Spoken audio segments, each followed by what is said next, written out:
مؤسس عليه. فإذا ما تعمقنا في معرفته رح يكون تكريسنا له أقل. بقدر ما نزداد فهما ليسوع وعمله من أجلنا، بقدر ما بيكون تكريسنا أعمق لشخصه. وفي هذا الصباح أنا سأتكلم عن موضوع التجسد والصليب وما فيهما من غنى يساعدنا في حياتنا الروحية. ولأجل هذا الموضوع أبنيه على ما جاء في رسالة فيليبي الفصل الثاني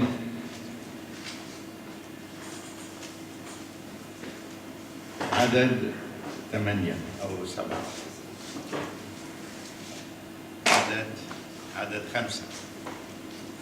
فيليبي 2:5 فليكن فيكم هذا الفكر الذي في المسيح يسوع أيضا، الذي إذ كان في صورة الله لم يحسب خلسة أن يكون معادلا لله، لأنه هذا هو فيها، ليش بده يختلسها؟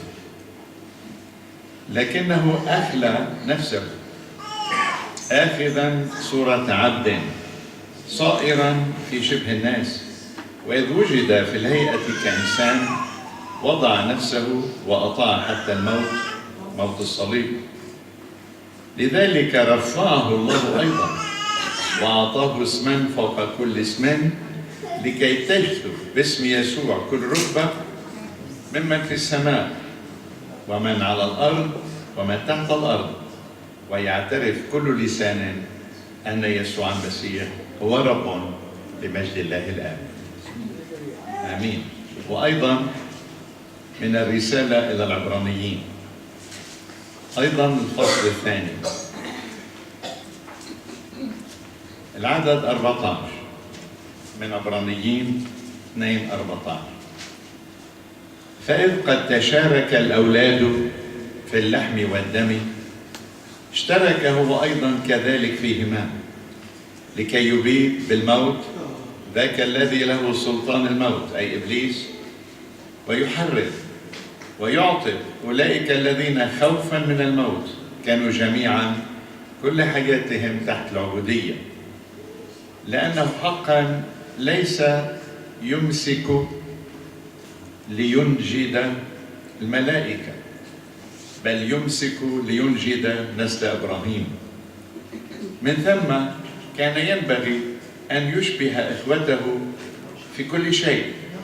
انتبهوا، ينبغي أن يشبه إخوته في كل شيء، لكي يكون رحيما رئيس كهنة أمينا فيما لله حتى يكفر خطايا الشعب، لأنه فيما هو قد تألم مجربا يقدر أن يعين المجربين. وليبارك الرب كلامه إلى قلوبنا. آمين. أحبائي، الموضوع هو كم تكلف ابن الله لكي يتجسد؟ ابن الله المساوي لله في كل شيء، كم تكلف لكي يصبح إنسانا ويأتي إلى عالمنا وإلى أرضنا؟ هذا الأبدي الساكن الأزل كم تكلف لكي يأتي ويدخل في الزمان والمكان ويعيش إنسانا مثلنا؟ فإذ قد تشارك الأولاد في اللحم والدم اشترك هو أيضا كذلك فيهما. كم كلفه ذلك؟ يجب أن نعرف أولا من هو يسوع المسيح لنعرف مقدار التضحية الكبرى يلي تكلفها في صيرورته إنسانا والكلمة صار بشرا. كم تكلف؟ يجب أن نعرف من هو تماما. أيها الأحباء، عندما نقول يسوع المسيح هو ابن الله، هذا يعني أن فيه كل الخصائص الإلهية الموجودة في أبيه الله، لأن الله ولد يسوع المسيح، وبالولادة ينتقل كل ما في الآب إلى الابن، فنحن فينا كل الخصائص الموجودة في آبائنا في أمهاتنا، نولد منهم. فينا البشرية، طبيعتنا. هم بشر ونحن بشر. فيهم قوة عقلية وفينا قوة عقلية، فيهم قوة نفسية علمية ونستطيع أن نكتسب ذلك. كل ما فيهم صار فينا، حتى الشبه. يعني شكلنا الجسماني يشبه شكلهم الجسماني.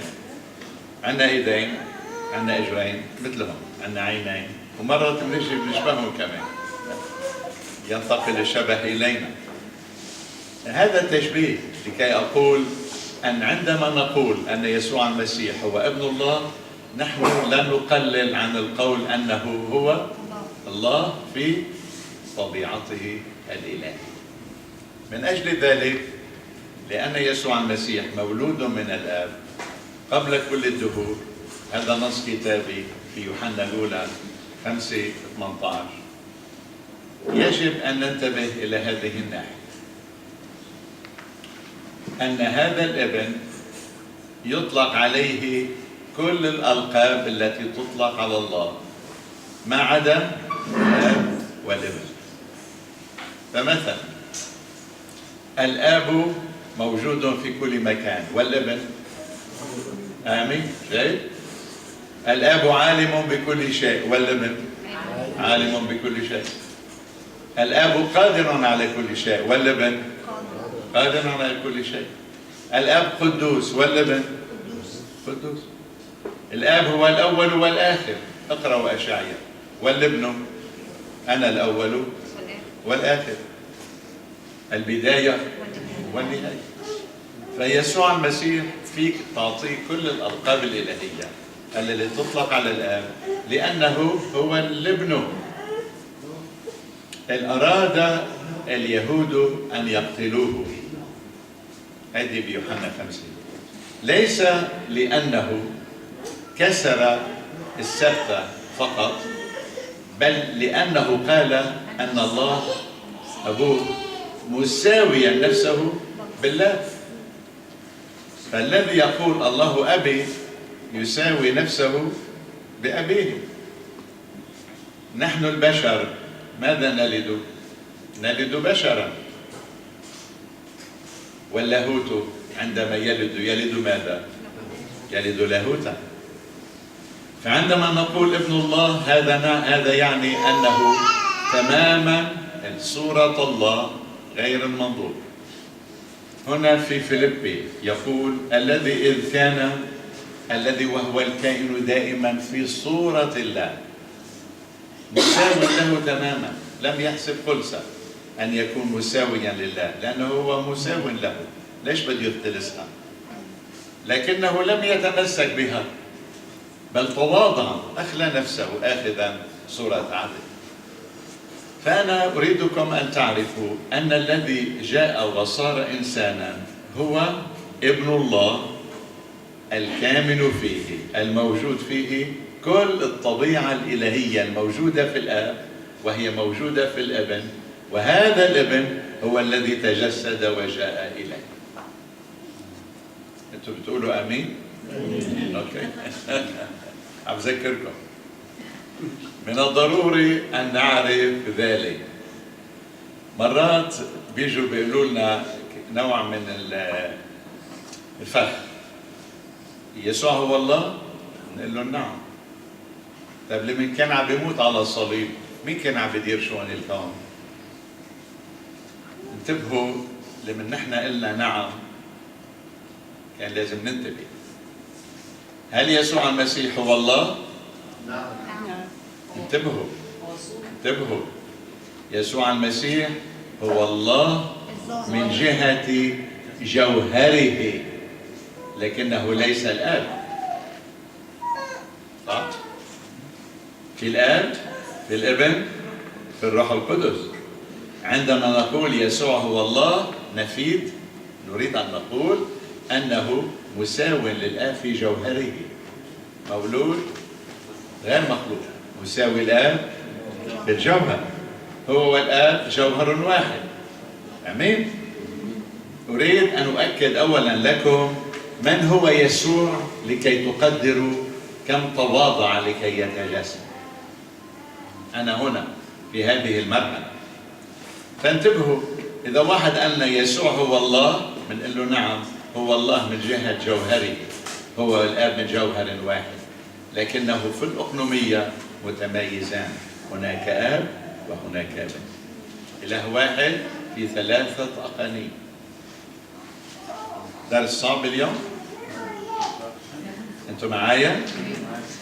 إذن الله واحد في الجوهر ومتميز في الأقنومية، لأن إله واحد في 3 أقانيم، والأقانيم 3، لأن الله الواحد يلد الابن ويبثق الروح، منه يولد الابن ومنه ينبثق الروح القدس. من أجل ذلك إله واحد في 3 أقانيم. هللويا. من أجل ذلك أيها الأحباء، الذي كان يموت على الصليب هو ابن الله المتجسد. بتقولوا لي مين اللي اجى على الأرض؟ الله اجى تجسد؟ أنا بقولكم الابن اللي تجسد، ولأنه الابن والآب من الجوهر الإلهي الواحد، فالذي يكون تجسد هو والله من طبيعة واحدة. فكأن الله كان بيننا عندما كان الابن بيننا. هيك ما نفسرها. عندما كان الابن يتألم على الصليب، هل كان الآب عم يشعر معه؟ لماذا؟ لأن الجوهر واحد، لأن الآب يتألم مع ابنه. حصوا وين؟ ما نعرف إنه اللي إجا ليموت عنا على الصليب ويتجسد كان ليس أقل من الله أبدا، الذي إذ كان في صورة الله أخلى نفسه آخذا في صورة عبد. لكن الآب بعده بالسماء هو عم بيدير شؤون الكون، واللي مات عنا على الصليب هو الابن يسوع المسيح، ابن الله يلي فيه كل الخصائص الإلهية. آمين؟ آمين. طيب، هذا الابن الذي فيه كل الخصائص الإلهية هو صورة الله، هو حامل في ذاته كل ما في الآب من خاصيات إلهية، لأنه الابن هذا هو الذي جاء ليكون بيننا. قلت لكم أن إن كان الله موجود في كل مكان، الابن أيضا موجود في كل مكان. هذا يعني إذا كان الآب هو مطلق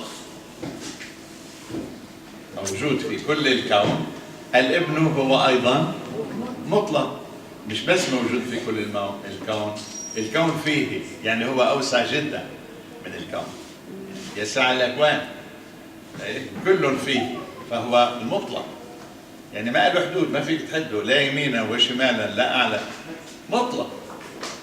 هذا المطلق الابن بدي هلا صور لكم كيف صار إنسان في الزمن والمكان. هذا المطلق فوق كل الأكوان ساكن الأبد بده ينزل في الزمن والمكان. ماذا سيحدث له في نزوله ليدخل في الزمان والمكان؟ بده يحدد نفسه، بده ينعصر.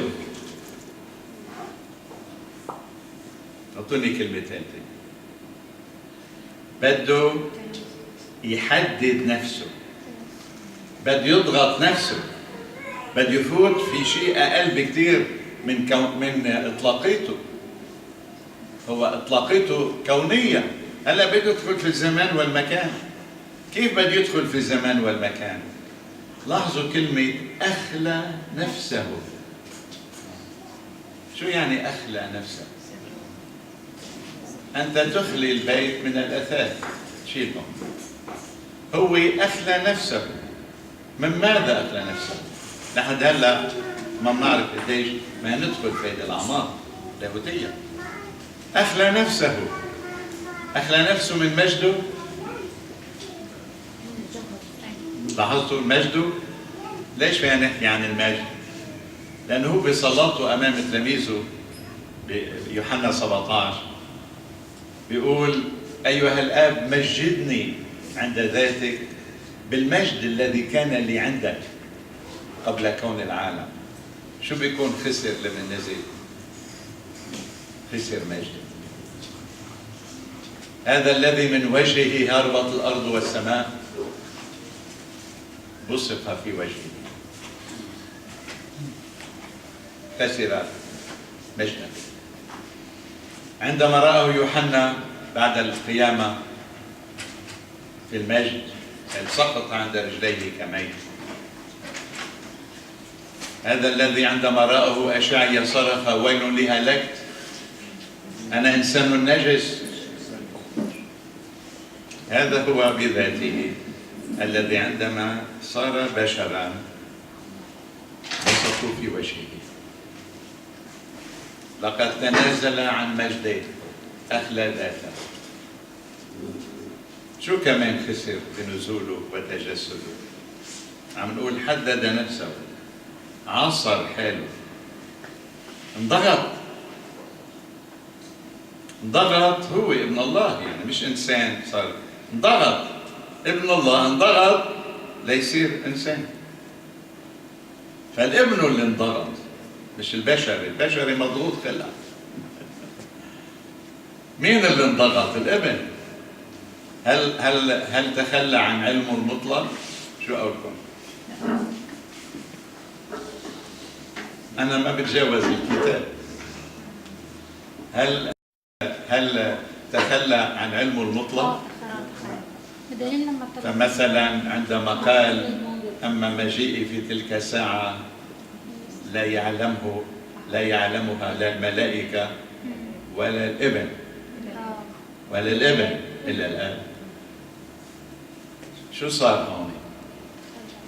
أنا ليش عم بقول هيدا؟ إياك تظن إنه عم بقلل من قيمة يسوع بنظرك. لا أبدا. إنني أريد أن أبلغك مقدار التضحية التي قام بها في سبيل خلاصك وخلاصك، لكي تقدره أكثر وتتكرس له أكثر وتحبه أكثر.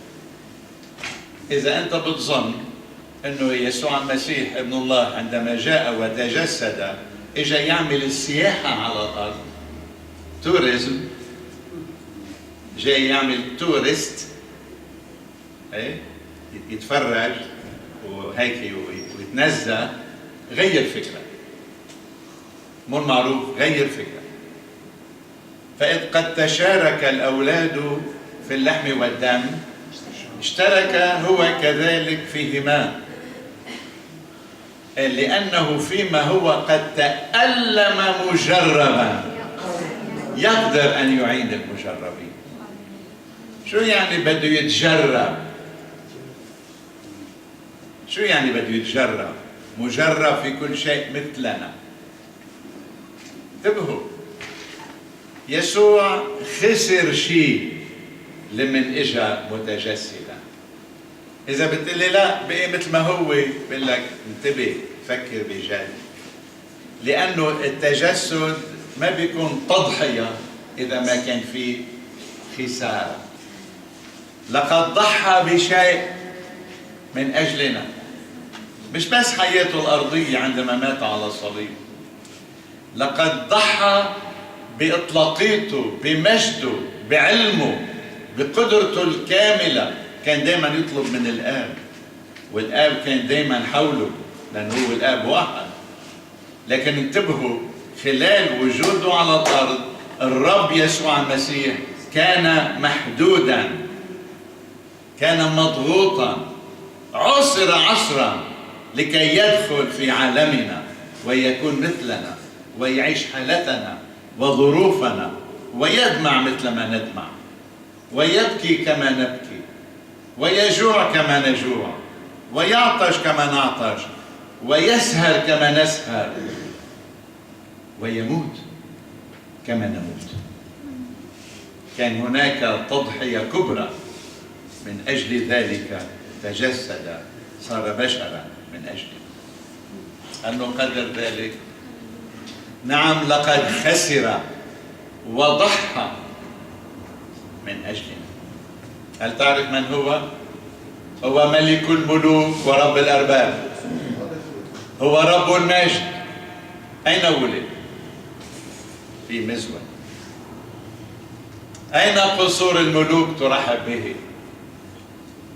أين الأمجاد الأرضية؟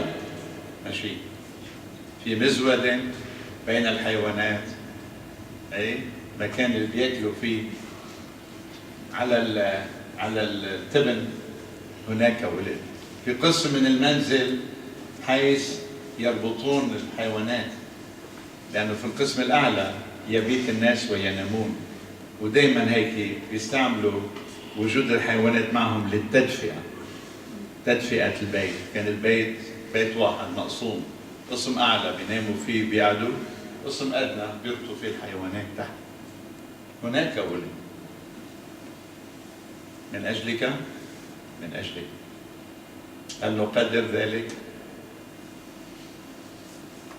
هل كان يسوع يتجرب كما نتجرب في الحياة؟ هل جاء إبليس يجربه؟ هل كان مثلنا يشبه إخوته في كل شيء؟ هل نقدر ذلك؟ كان مضطر أم باختياره؟ شفتوا المحبة؟ كان لازم ينزل ويتبهدل هالبهدلة على الأرض؟ مش ضرورة أبدا، لكن حبه لنا. هنا التضحية الكبرى، أن يأتي ويجتاز ما اجتاز فيه من آلام، ثم يعلق على الصليب ويموت من أجل كل واحد منا. لك كل الشكر والمجد يا ابن الله، لك كل الشكر والمجد يا ابن الله. هل نقدر ذلك؟ الذي إذ كان في صورة الله لم يحسب خلسا، هذا حق من حقوقه. لم يتمسك بمعادلته للآب وكأنها غنيمة. أنا حصلت على هالغنيمة، أنا معادل لله. لا، هو معادل لله. لم يتمسك بها كغنيمة، ما هو فيها، مش شيء يغتنمه يختلسه، إنه فيها، لكنه أخلى نفسه آخذا صورة عبد. أنتم معايا؟ إن أجمل مشهد يفسر هذا هو ما جاء عن آدم وحواء في سفر التكوين. آدم مخلوق على صورة الله، والمسيح كائن في صورة الله، صح؟ الذي إذ كان في صورة الله. أما آدم فمخلوق على صورة الله. هنا الله، هنا الله، ابن الله هنا، كائن في صورته. الله هنا والابن هنا، كائن في صورته. آدم المخلوق على صورة الله أين؟ هنا، هو مخلوق على صورة الله. الابن كائن في صورة الله، هنا الله. الابن كائن، آدم مخلوق على صورة الله. وهذا المخلوق على صورة الله ماذا رغب أن يعمل؟ رغب أن يصير مثل الله. إذا تأكل منها تكونان كالله، تعرفان المعرفة المطلقة، الخير والشر، تعرفان المعرفة المطلقة. إذن كل يا آدم، كل يا حواء، تصبحان كالله. رغب آدم حواء، رغب أن يصير مثل الله. شو صار؟ سقط. مخلوق على صورة الله، رغب أن يصير مثل الله، سقط. الابن يسوع المسيح الذي هو في صورة الله أفلى نفسه تواضعا، وعندما صار بشرا، آدم يريد أن، البشر يريد أن يصبح إلها، الابن يريد أن يصبح بشرا، رفعه الله أيضا وأعطاه اسما فوق كل اسم. هللويا. لكي نفهم هذه يجب أن نقارنها بهذه. آدم رغب أن يصير مثل الله، سقط، والابن تخلى عن مساواته للآب، فرفعه الآب أيضا وأعطاه اسما فوق كل اسم. مجدني أيها الآب بالمجد الذي كان لي عندك قبل كون العالم. نعم أحبائي، لقد تجسد يسوع، جاء إلينا متواضعا، حدد نفسه، ضغط، انعصر، انضغط،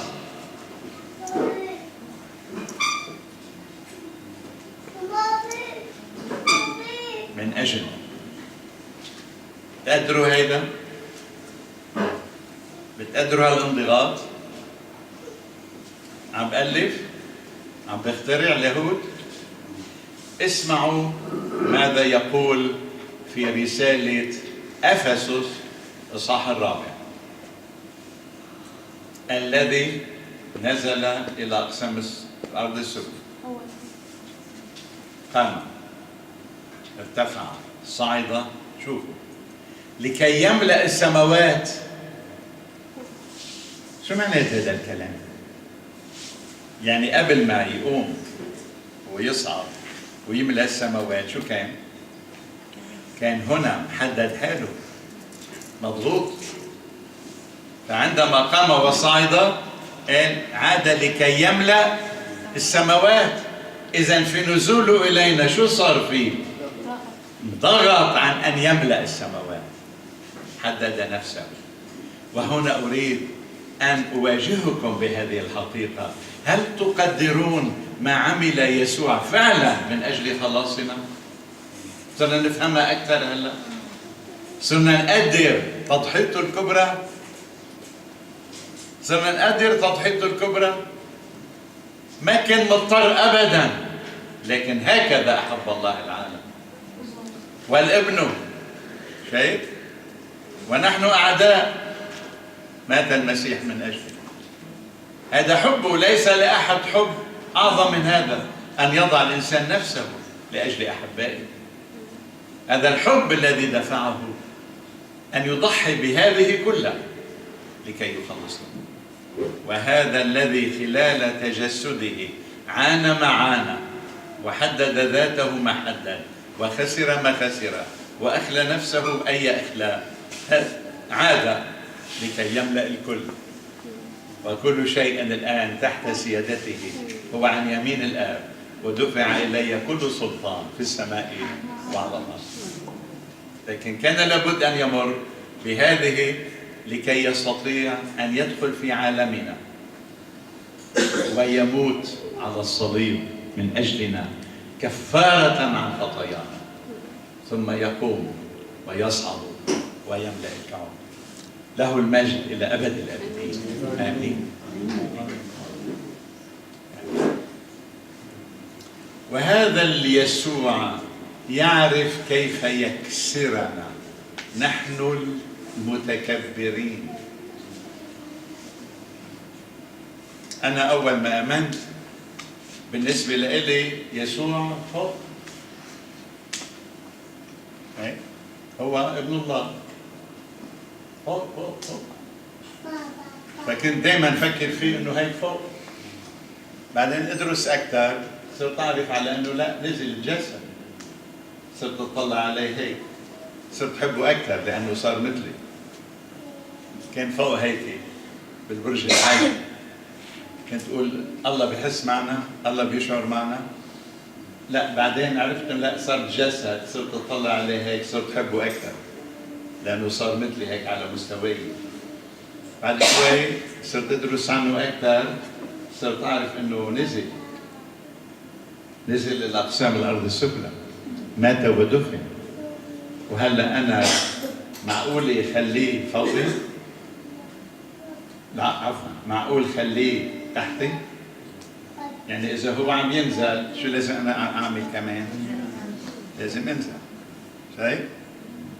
ما هو عم ينزل، شو لازم أعمل أنا؟ لازم أنزل. إيه؟ صار بعدين على الموت على الصليب، بدي أنزل، دفن، أقسام الأرض السفلى، نزل، وين بدي يصير أنا؟ تحت التراب. ما فيي ضلني أنا فوق وهو صار أدنى مني، لأنه هو دائما الأعلى. شايف؟ لازم أنزل. وهكذا كسرني يسوع بحبه وتضحيته، فلم أستطع إلا أن أدفن معه، وعندما قام أن أقوم معه لحياة جديدة.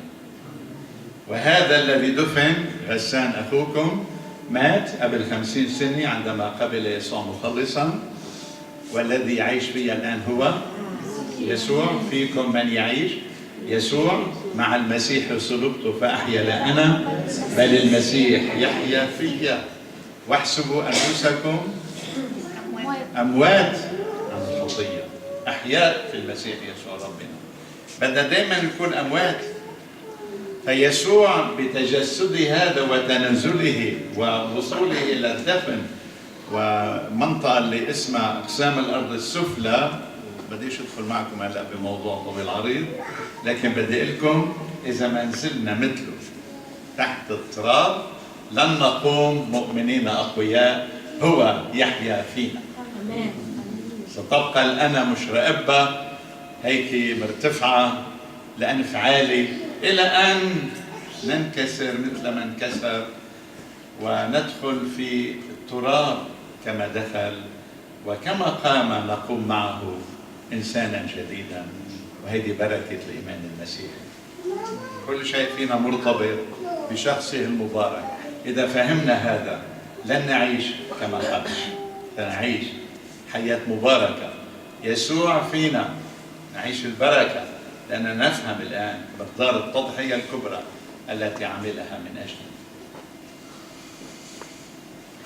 ونتساءل كبشر: أين أنت يا الله في الأزمات؟ في المشاكل أين أنت لا تتدخل؟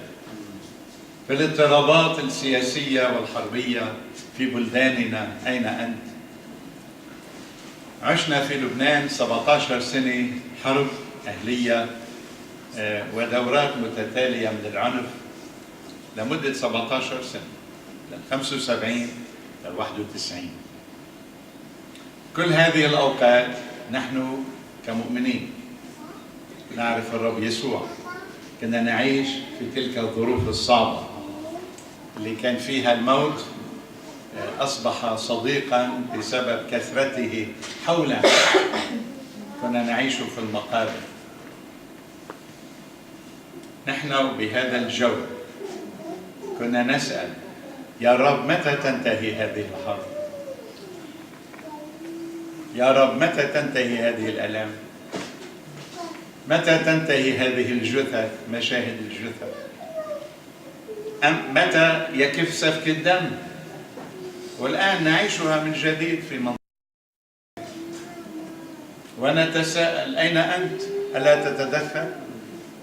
كم من مرة نهرع إلى يسوع: قم، أما يهمك أننا نهلك؟ قم، أما يهمك أننا نهلك؟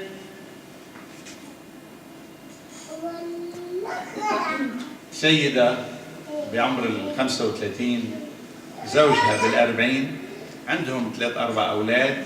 صديقة هذه السيدة، صديقة لنا كعائلة، وزوجها تجي عليه أنبلي ويقتل بشظاياها. كان رايح يجيب العيش خبز للأسرة حتى يأكلوا أيام الحرب والضرب. غفلته قذيفة وقتل.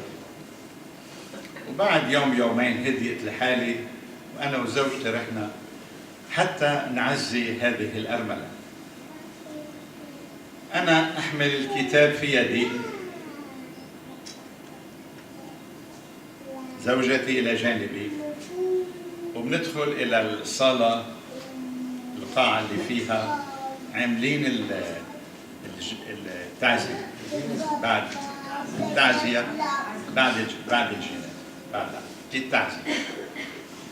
وعندما دخلت، الموجودين حوالي 50، دخلت أنا وزوجتي، وعندما تراني هذه الأرملة تصرخ: ما بدي الله، ما بدي المسيح، ما بدي الإنجيل، ما بدي حدا. تصرخ هيك. أنا شفت تصوروا داخل أنا وزوجتي بهذا الاستقبال بهذا الصوت أمام ال50.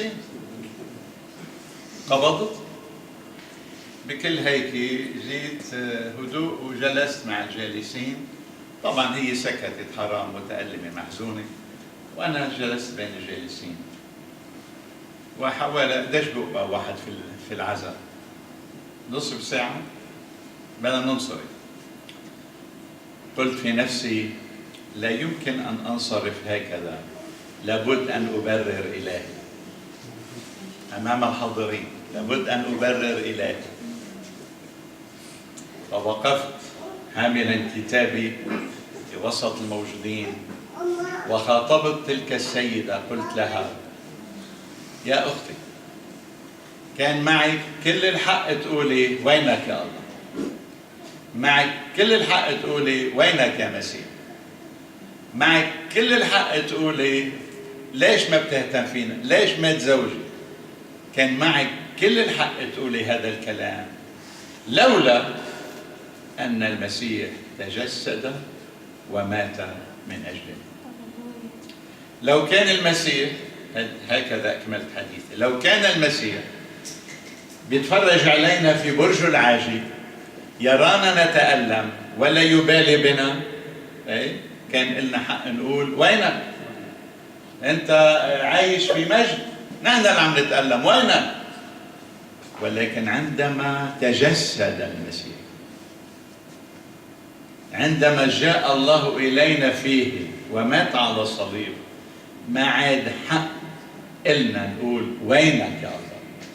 مرات كثيرة بنطلع هيك على السماء وبنقول وينك يا الله، نسينا، تاركنا، ما بترحمنا، مش بالك فينا، ما بتفكر فينا. أنا بعتقد أحبائي عم نطلع على المكان الغلط. إذا بدكم تعرفوا وين الله، شهدوه معلقا على الصليب.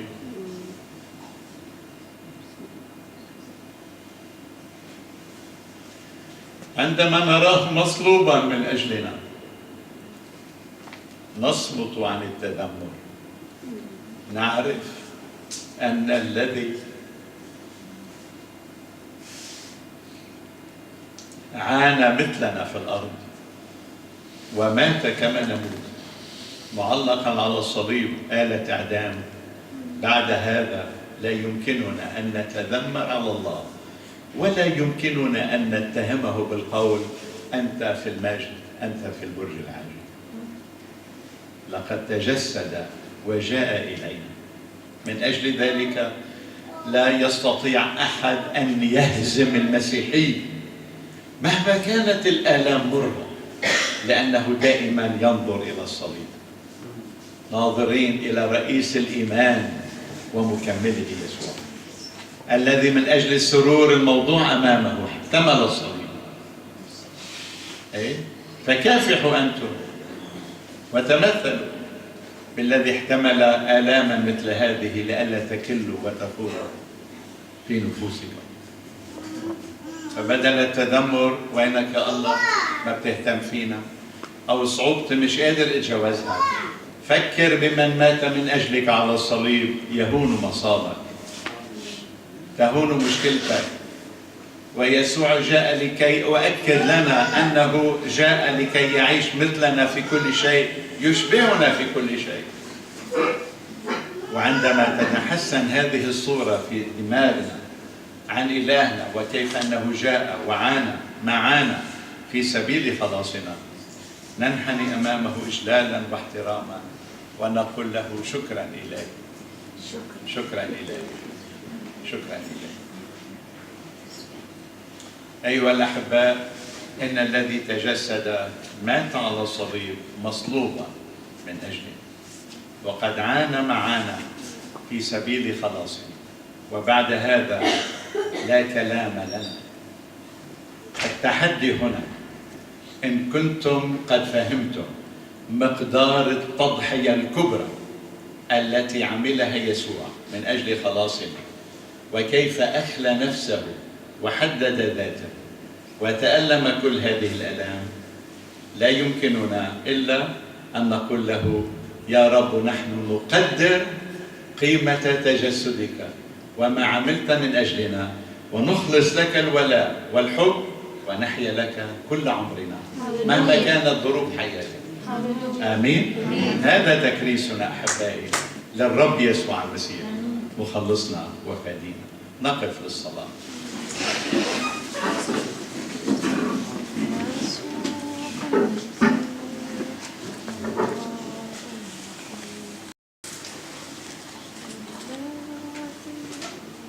نعم، فكروا في الذي احتمل من الخطاة آلام مثل هذه لئلا تكلوا وتخوروا في نفوسكم. تأملوا في الذي تجسد لا ليمسك ليخلص أو يبارك الملائكة، بل نسل إبراهيم، أي نحن البشر، نحن أبناء الموعد في المسيح يسوع. يا ليتك إلهي تفتح أذهاننا لكي نفهم عمق التضحية التي ضحيت بها في سبيل خلاصنا، ونقدر ذلك ونكرس حياتنا لك. بعد هذا المشهد أنا ليسوع، أنا ليسوع، كله معي. أنا ليسوع، أنا كليا ليسوع. أنت حياتي يا رب، أنت ملكي، أنت سيدي، حبي الوحيد أنت، تكريسي لك، حياتي لك. كل واحد منا هيك دقيقة هيك تأمل، دقيقة واحدة وصلاة. اطلب من الرب يسوع أول شيء اشكره لأنه ضحى هذه التضحية الكبرى، وكرس حياتك له، كرسي حياتك له أخي أختي.